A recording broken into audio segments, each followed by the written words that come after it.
On Tuesday, Hezbollah claimed responsibility for targeting Israeli positions in the Tel Aviv suburbs, including an intelligence base and launching rockets at a naval base near Haifa.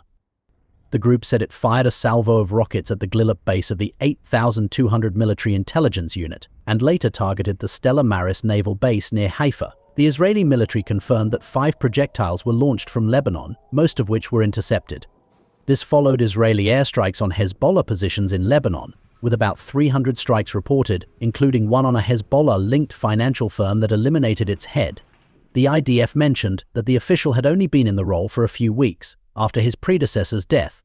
תקפנו קרוב ל-30 מטרות בכל רחבי לבנון, שזה איזה סוג של מערכת הבנקאות של חיזבאללה, קראג' אל חסן, שהיא מקבלת הכסף מאיראן, היא מלווה, והיא בסוף מממנת את הטרור של חיזבאללה.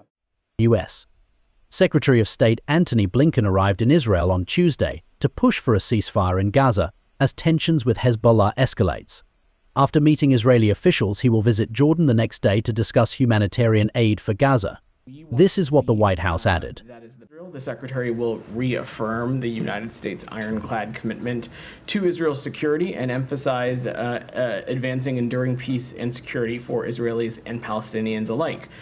Throughout the region, Secretary Blinken will discuss the importance of bringing the war in Gaza to an end, securing the release of all hostages, and alleviating the suffering of the Palestinian people.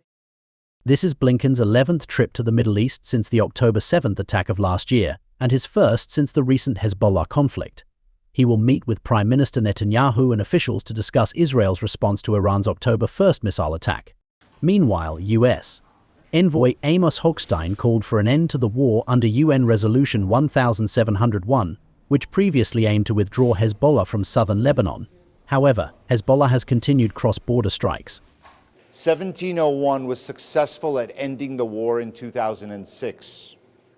But we must be honest that no one did anything to implement it.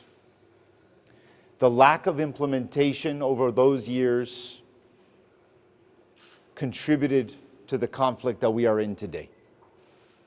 That must change, because both sides simply committing to 1701 is just not enough.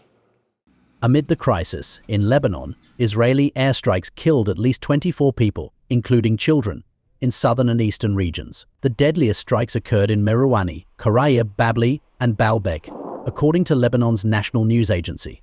Bureau Report, NewsX.